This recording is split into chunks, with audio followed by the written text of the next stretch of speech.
The Candyman. According to legend, if you look into a mirror and chant his name 5 times, he will appear behind you and his hook will be the last thing you ever see. But who is the Candyman?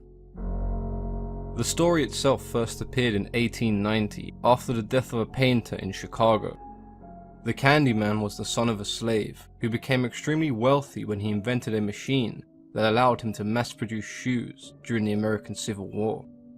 The man was able to send his son to all of the best schools in America, and as a result he grew up to become a good-natured gentleman and an established painter.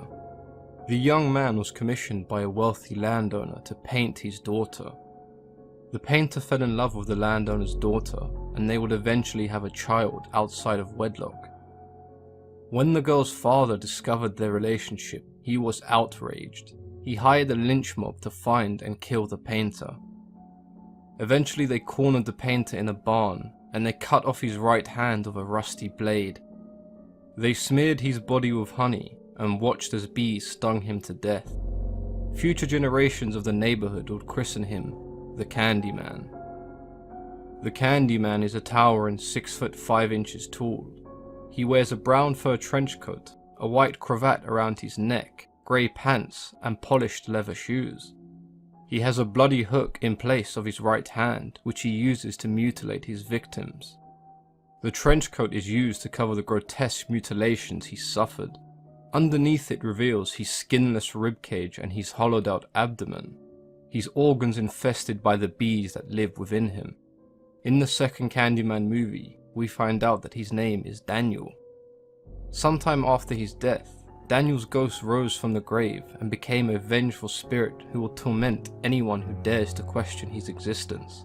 His only goal was to keep the stories and rumors surrounding his death alive, as he believed if people feared him, he would be able to continue to haunt the land. And so the legend rose. Anyone who shall recite the name Candyman 5 times in the mirror, then immediately turn off the lights, will summon the ghost, who will slay all that have witnessed its appearance. The Candyman is immortal and cannot be killed by conventional means. However, it is believed that there is a mirror that contains his soul and is the source of his power. If the mirror is destroyed, he will cease to exist. If you've enjoyed this video, then please go ahead and leave it a like.